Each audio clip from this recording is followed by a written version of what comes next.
aksariyat yoshlarimizni so'z boyligi kim? O'zimni bolalarimdan misolda. Chunki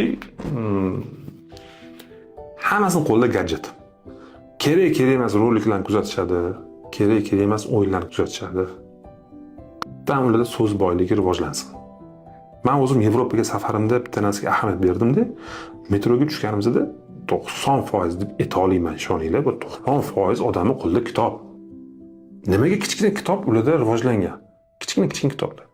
Chunki ularni sumkaga solib yurish qulay, cho'nchagiga solib yurish qulay. Hammasini qo'lda обязательно iPhone 16 yangi smartfon emas. Smartfonning asosiy vazifasi nima? Aloqa. Bo'ldi. Bizda lekin kitobga, bilimga, ilmga pul ishlatmaymiz, lekin gadjetlarga pul ishlatamiz. O'shanga bolalarimizni, farzandlarimizga biz o'zimiz o'rnak bo'lishimiz uchun biz o'zimizdan birinchi boshlashimiz kerak. Farzandlarimizga o'rnak bo'laylik. Asosiy maqsad bu gadjetlar emas, ilm.